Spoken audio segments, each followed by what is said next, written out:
Cette rencontre du Premier ministre avec les forces vives de la nation a commencé par la situation avec la CEDEAO qui, malgré la volonté affichée des autorités nigériennes de privilégier le dialogue, reste cantonnée sur sa position. Sur le travail qui est fait concernant nos relations avec la CEDEAO, 3 points essentiels étaient à la base de la condition pour que nous nous entretenions. Le premier, il fallait que publiquement, nous nous engagions à enclencher, à faire un débat, accepter une médiation. La deuxième, il fallait permettre à ces émissaires d'avoir accès à l'ancien président de la République. La troisième condition, c'était que notre gouvernement donne une idée du temps que prendrait la transition dans laquelle nous sommes déjà actuellement. Toutes ces 3 conditions ayant été remplies, on s'attendait à ce que la CEDEAO nous revienne avec des propositions de levée des sanctions. Ça n'a pas été le cas, vous avez été témoin. Les échanges ont continué à être faits. Nous avons maintenu la position qui était celle de donner les meilleures chances d'aboutissement aux négociations. Puis un certain nombre de pays ont été appelés, comme le Tchad, qui s'est montré aussi disposé à aider à la sortie de la crise. Puis récemment, vous avez dû voir depuis quelques jours l'Algérie. Pour le cas de l'Algérie, il y a eu très certainement une incompréhension, puisque nous étions en train de nous entendre sur le contenu de l'initiative, lorsque nous avons découvert sur les réseaux sociaux que nous étions d'accord. Ce qui a justifié immédiatement la réaction, ce qui a motivé la réaction de notre gouvernement de dire non. Ce n'est pas parce que nous sommes dans des situations difficiles qu'on peut, permettez-moi le terme, mais je mesure ce que je dis, nous manipuler. Et si l'Algérie souhaite venir apporter sa contribution pour sortir de la crise, cet ensemble est d'accord parti que nous devrions définir les conditions de cette initiative. L'Algérie,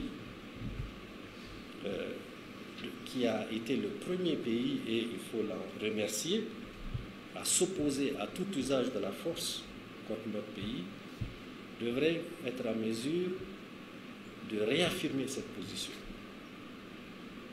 Le deuxième élément, nous nous attendons à ce que l'Algérie, qui s'est battue pour sa souveraineté, nous accompagne dans ce chemin où nous affirmons notre souveraineté, très clairement.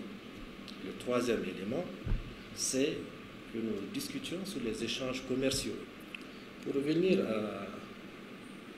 au cas du Nigeria, tout le monde a été témoin de la réaction de nos frères du Nigeria, de nos parents du Nigeria.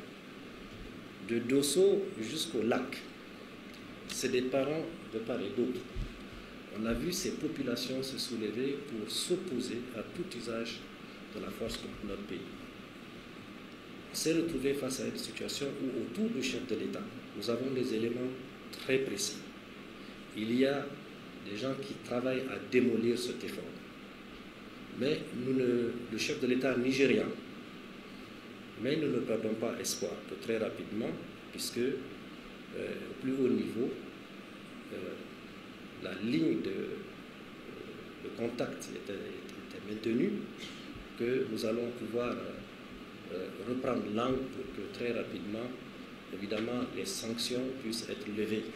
Concernant la situation sécuritaire, la France est dans une logique de déstabilisation du Niger, a informé le Premier ministre. Pour revenir maintenant à l'accord que vous avez dû voir, le président, le chef de l'État s'en est exprimé avec le Burkina et le Mali. On a voulu faire croire que c'est comme si ça tombe du ciel.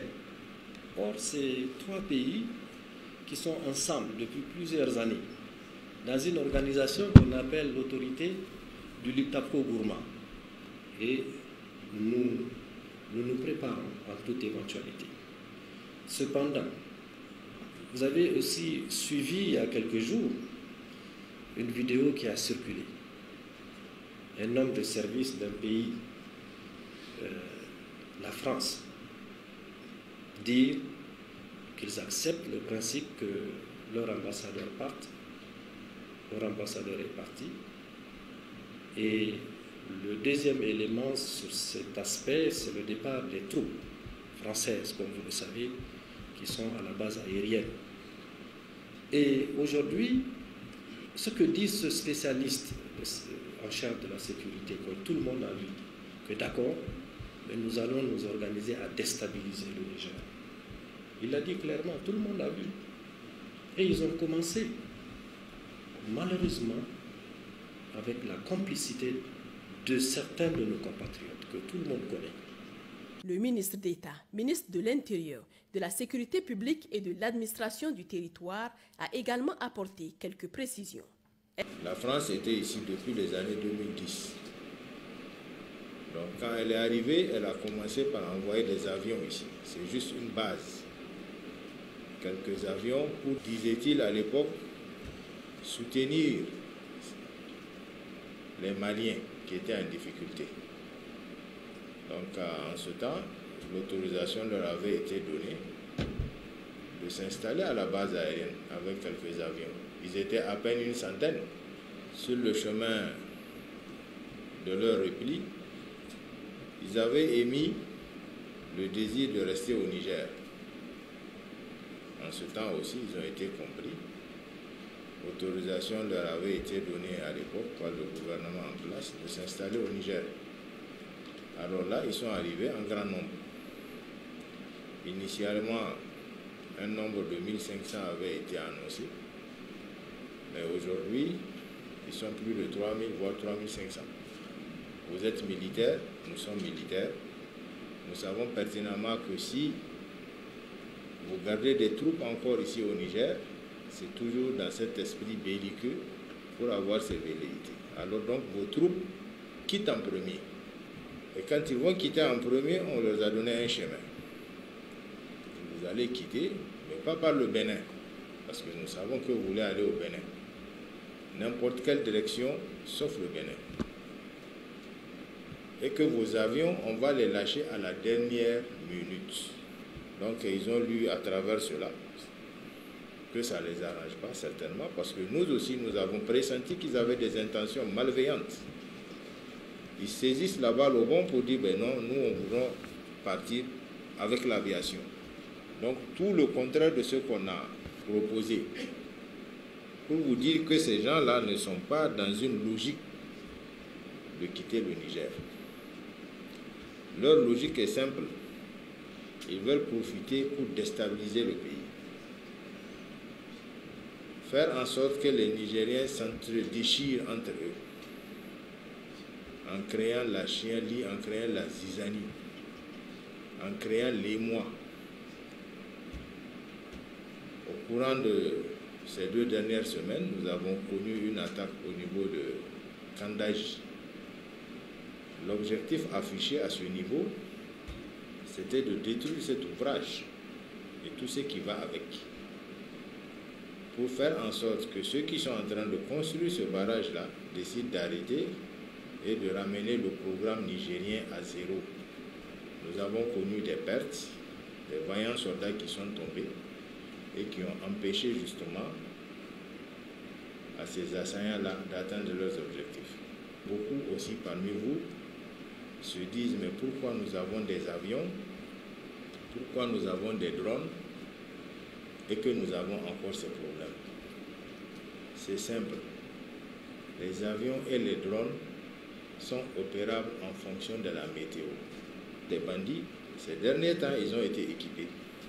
C'est des gens qui ont eu des motos neuves, de l'armement neuf, que nos partenaires français, ou disons nos ennemis français, ont pu leur acquérir.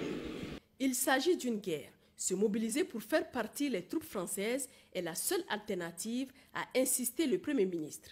Si les troupes françaises quittent le Niger, cet espace en 6 mois sera délivré des djihadistes, a renchéri le ministre d'État, ministre de l'Intérieur. Il s'agit donc désormais de redoubler d'efforts, de vigilance, de résilience pour affronter ces situations avec succès. Une situation bien comprise par les différents acteurs présents qui ont réaffirmé leur engagement et leur détermination à maintenir l'élan de patriotisme et d'unité. Les leaders religieux de leur côté ont dit poursuivre les prières et invocations avec plus d'ardeur.